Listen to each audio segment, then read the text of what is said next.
मुद्रण है उसमें एक चीज कॉमन मिलेगी आपको।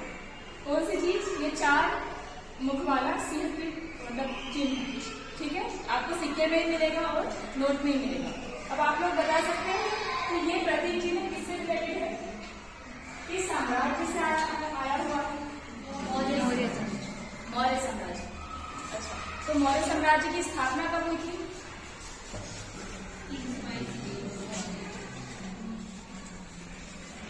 मौर्य साम्राज्य की स्थापना कब हुई थी? 322 ईसा में।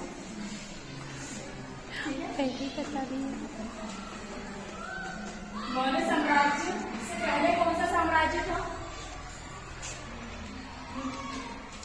मौर्य साम्राज्य से पहले था नंदवंश।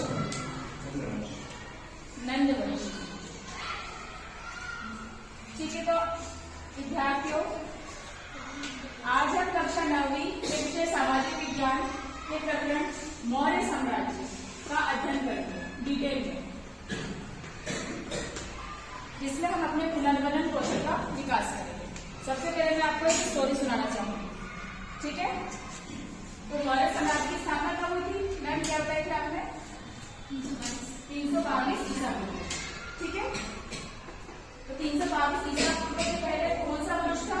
नंदवंश। नंदवंश के राजा थे धनानंद, ठीक है। तो धनानंद जब उस समय राज कर रहे थे तो वो विलासिता की ओर उन्मुख थे, ठीक है, वे राज्य पे ध्यान नहीं दे रहे थे। और उसी समय हमारे देश पे आक्रमण किया था सिकंदर ने, ठीक है। तो धनानंद के ही दरबार में एक व्यक्ति थे चाणक्य। कौन थे? चाणक्य, ठीक है। तो चाणक्य ने धनानंद को बोला कि महाराज आपको ध्यान देना चाहिए, सिकंदर जो विदेशी शासक है वो हमारे भारत में एंटर कर चुका है, आ चुका है, ठीक है। लेकिन धनानंद ने उनकी बातों की अवहेलना करी और उनका अपमान किया। तो चाणक्य ने क्या किया? भरे दरबार में अपनी शिखा को खोलकर बोला कि मैं इस अपमान का बदला अवश्य लूंगा। इतना क्लियर है स्टोरी, ठीक है। फिर चाणक्य ने क्या किया है? चंद्रगुप्त मौर्य को रेडी किया, ठीक है। चंद्रगुप्त मौर्य को रेडी किया। फिर इनकी सहायता से चंद्रगुप्त के द्वारा धनानंद को मृत्यु के घाट उतारा, ठीक। आगे समझ रहे कि चंद्रगुप्त मौर्य ने नींव डाली 322 में मौर्य साम्राज्य, ठीक है। अब ध्यान सुनना है इनको। चंद्रगुप्त मौर्य का पुत्र था बिंदुसार, और बिंदुसार के पुत्र थे अशोक मौर्य, क्लियर है, ठीक है। और जो अशोक मौर्य थे फिर उन्होंने कलिंग साम्राज्य मतलब जो मौर्य साम्राज्य था वो मतलब ये भारत का नक्शा देखे तो मौर्य साम्राज्य भी मगध की तरह यहीं तक सीमित था।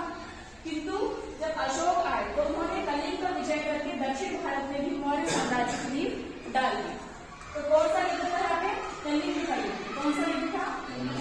कलिंग का युद्ध, ठीक। तो कलिंग के युद्ध में उन्होंने इतना भयावह युद्ध था कि मतलब खून ही खून था यहाँ से वहां तक। तो उससे वो होके आतुर होके फिर जो अशोक थे, सम्राट अशोक थे, उन्होंने युद्ध को छोड़कर बौद्ध धर्म को अपना लिया। और इसी बौद्ध धर्म के प्रचार प्रसार के लिए फिर उन्होंने सारनाथ में ये 4 सिंहों वाला स्तंभ बनाया, बौद्ध धर्म के और भी प्रचार प्रसार किए, ठीक है। तो जो आपको सिक्के में दिखाया था वो बौद्ध धर्म से संबंधित है। किससे संबंधित है? बौद्ध धर्म से, ठीक है। इतना क्लियर हो गया? ये हमारा मौर्य साम्राज्य।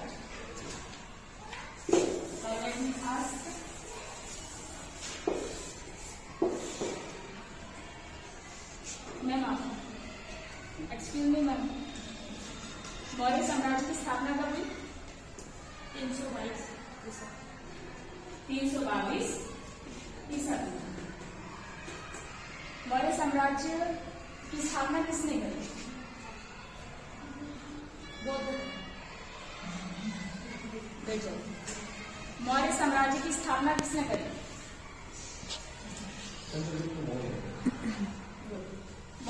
चंद्रगुप्त मौर्य के पुत्र का नाम? उनके पुत्र का नाम? अशोक। अच्छा आप बताइए, वो जो मैंने आपको प्रतीक चिन्ह बताया था वो किस जगह पर स्थित है? 4 सिंह वाला प्रतीक चिन्ह किस जगह पर स्थित है? मैम आप बताइए। अभी तो मैंने बोला था, सेंटेंस पे ध्यान दिया कीजिए आप, फिर जाइए। सर आप बताइए। नहीं, साची में इन्होंने बनवाया है, लेकिन वो कहाँ स्थित है? सारनाथ। No sir. आप बताइए वो सीक्वेंस, चंद्रगुप्त मौर्य के पुत्र का नाम क्या था? मौर्य के पुत्र का नाम? चंद्रगुप्त मौर्य के पुत्र का नाम? तो चंद्रगुप्त मौर्य के पुत्र का नाम बिंदुसार और उनके पुत्र का नाम अशोक था। फिर जाइए सर, मैम आप फिर जाइए।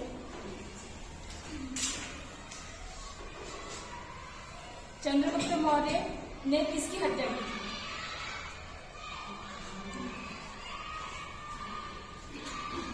चंद्रगुप्त मौर्य ने किसकी हत्या की?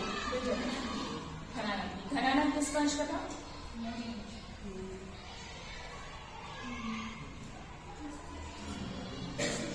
बैठ जाइए, मैम आप बताइए।